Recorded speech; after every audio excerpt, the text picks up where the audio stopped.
Hi friends, today மீன் பிடிக்க வந்திருக்கோம். பாருங்கள், அண்ணன் போட்டு ஒரே இடத்துல சுற்றின்னு இருக்கார். ஓகேவா? பாருங்கள் ஃப்ரெண்ட்ஸ், மீன் வல்னா பாருங்கள் ஃப்ரெண்ட்ஸ், வரல. ரொம்ப நாள் கழித்து அண்ணன் பிடிக்கிறாரு.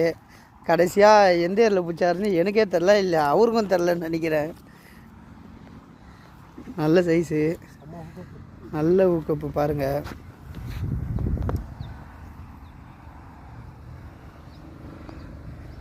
கைட்னா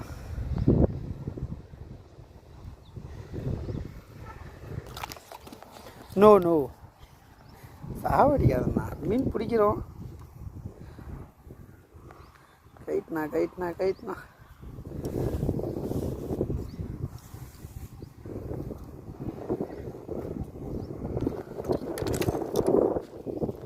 பாருங்கள் ஃப்ரெண்ட்ஸ், எப்படியும் ஒரு 1/2 கிலோ கொஞ்சம் கம்மியாக இருப்பார். அதான் மலன்ட்டார்.